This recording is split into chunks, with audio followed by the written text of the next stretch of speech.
Hello students,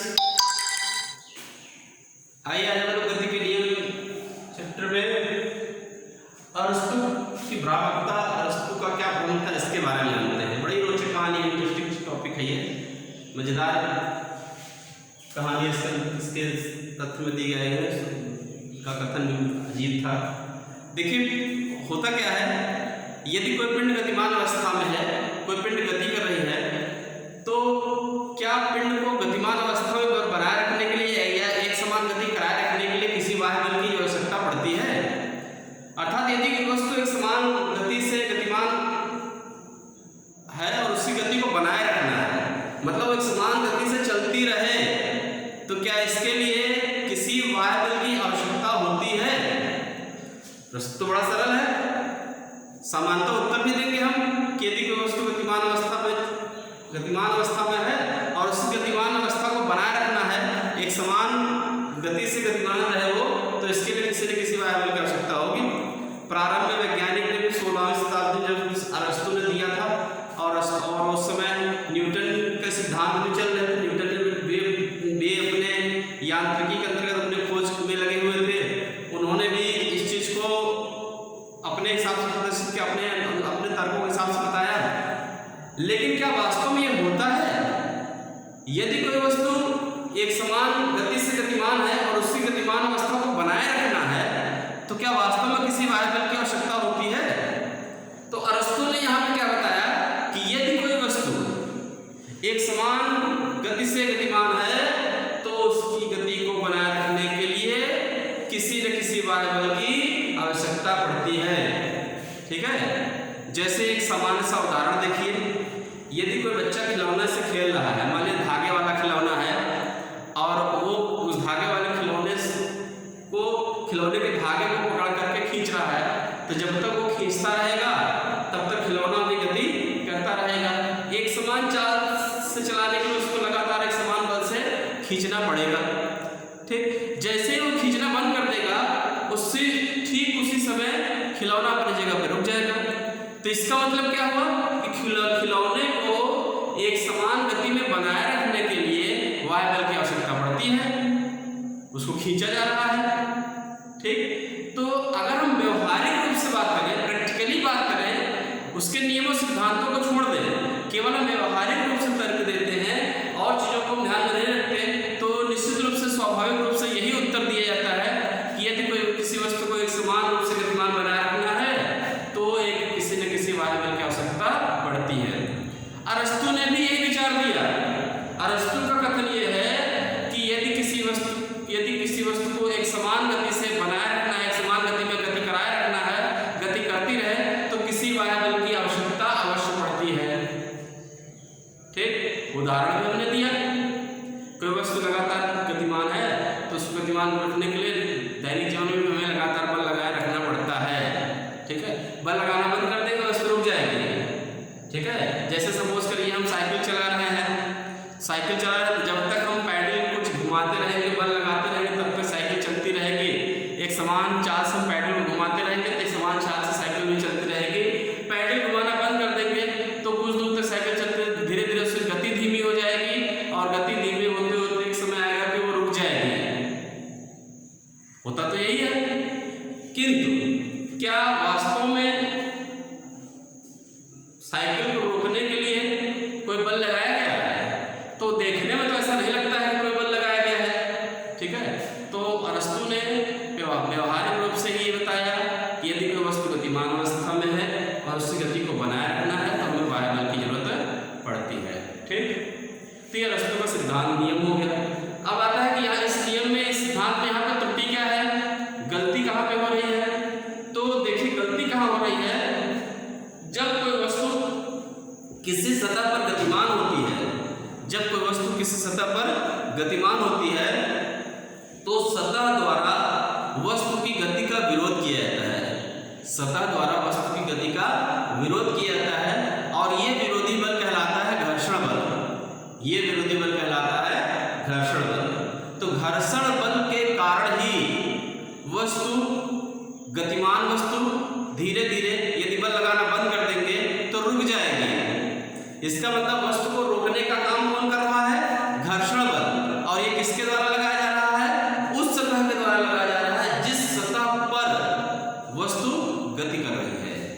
ठीक है।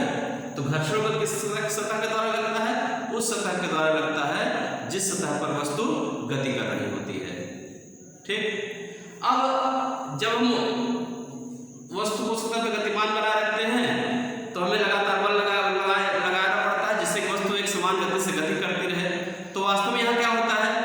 अरस्तु के तर्क में दोष क्या था? अरस्तु के तर्क में कमी कहाँ थी? अरस्तु का भ्रम क्या था? तो भ्रम या कमी या दोष यही था कि अरस्तु ने ये नहीं बताया, ये नहीं जाना कि घर्षण बल भी है जो कि वस्तु की गति का विरोध करता है और वस्तु को गतिमान बनाए रखने के लिए बाह्य बल की जरूरत नहीं पड़ रही है। वस्तु को एक समान गति से गतिमान बनाए रखने के लिए किसी बाह्य बल की जरूरत नहीं पड़ रही है, बल्कि वस्तु एक समान गति से गतिमान रहे इसके लिए जो घर्षण बल लग रहा है सतह के द्वारा उसको समाप्त करने के लिए बाह्य बल की जरूरत पड़ती है। तो बाह्य बल की आवश्यकता कैसे पड़ी? केवल घर्षण को समाप्त करने के लिए। जब गतिमान वस्तु पर बाह्य बल लगाया जाता है तो वह बल सतह द्वारा लगाए गए घर्षण बल को निरस्त कर देता है जिससे वस्तु पर लगने वाला नेट परिणामी बल शून्य हो जाता है और वस्तु एक समान चाल से एक समान गति से गतिमान रहती है।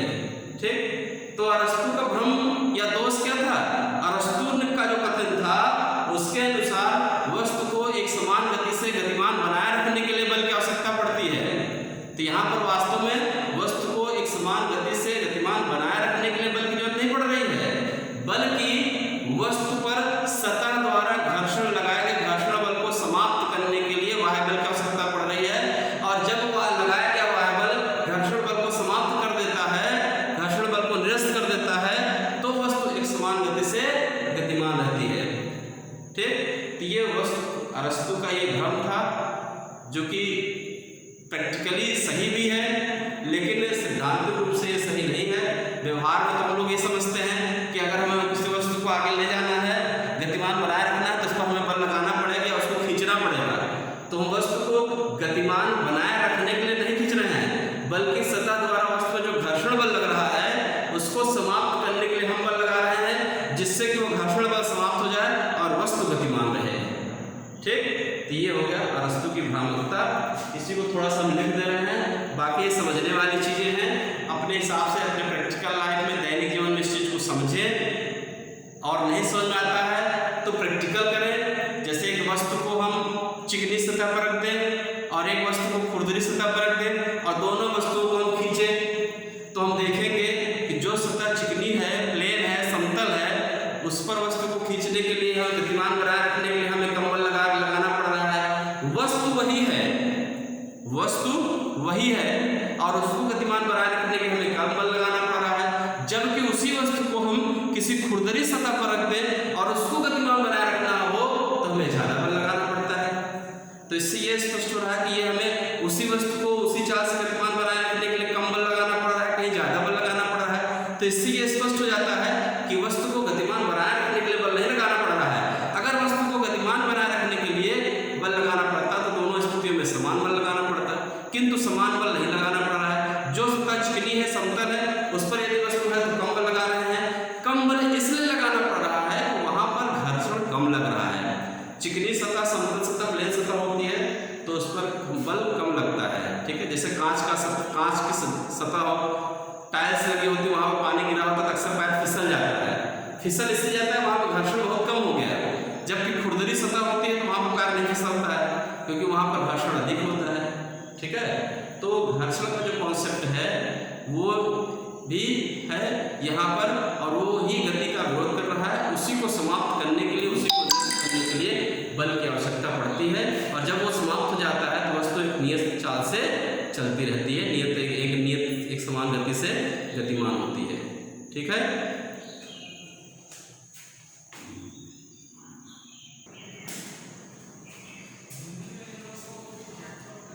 देखिए अरस्तु की भ्रामकता पे अरस्तु ने क्या तर्क दिया, क्या बताया। अरस्तु के गति के नियम के अनुसार किसी पिंड को गतिशील रखने के लिए बाह्य बल की आवश्यकता होती है, ऐसा अरस्तु ने माना। किंतु अरस्तु के तर्क में दोष कहाँ था? अरस्तु के तर्क में यह दोष है कि गतिशील वस्तु इसलिए रुक जाती है कि सतह का घर्षण बल वस्तु की गति का विरोध करता है। इसी घर्षण बल को निष्फल या समाप्त करने के लिए ही बाह्य बल की आवश्यकता होती है।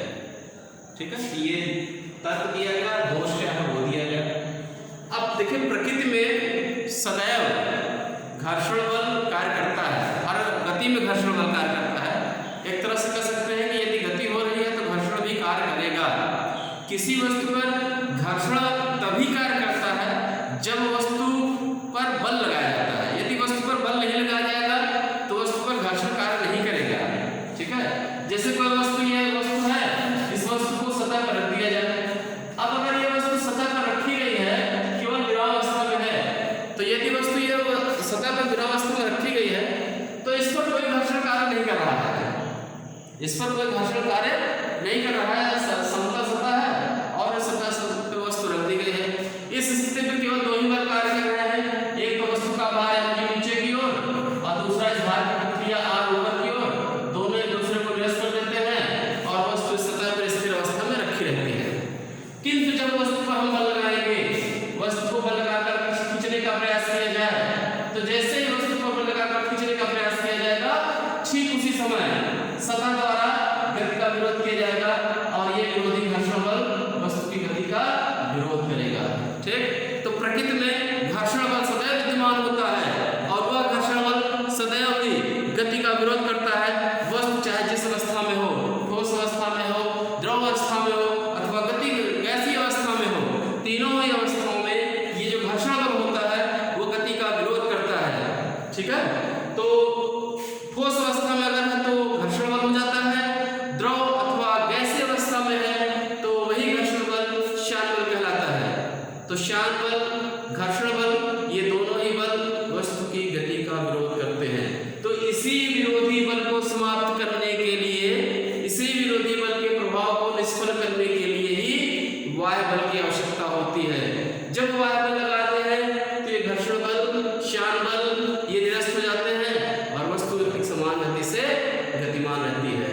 ठीक है, यह अरस्तु का भ्रम था और व्यवहारिक जीवन में वही यही हमें दिखाई भी देता है। व्यवहारिक जीवन में हमें ऐसा दिखाई, क्योंकि घर्षण तो दिखाई ही नहीं देता, व्यवहारिक जीवन में हमें यही दिखाई देता है, घर्षण दिखाई नहीं देता है। तो हम जो समझेंगे वही दिया जाएगा। तो अरस्तु ने जो समझा, जो अपना तर्क दिया, उसके अनुसार ये सही था। किंतु यांत्रिकी के अनुसार जब आते हैं, मैकेनिकल फिजिक्स में जब आते हैं, तो ये हमें स्पष्ट होता है कि हर जगह विरोधी बल कार्य करता है और वो गति का विरोध करता है। इसी विरोधी बल को समाप्त करने के लिए बाह्य बल आरोपित करना पड़ता है। ठीक, तो अरस्तु का जो क्या भ्रम था, क्या इसके नियम थे, क्या तर्क में दोष था, ये स्पष्ट हो रहा है। ओके।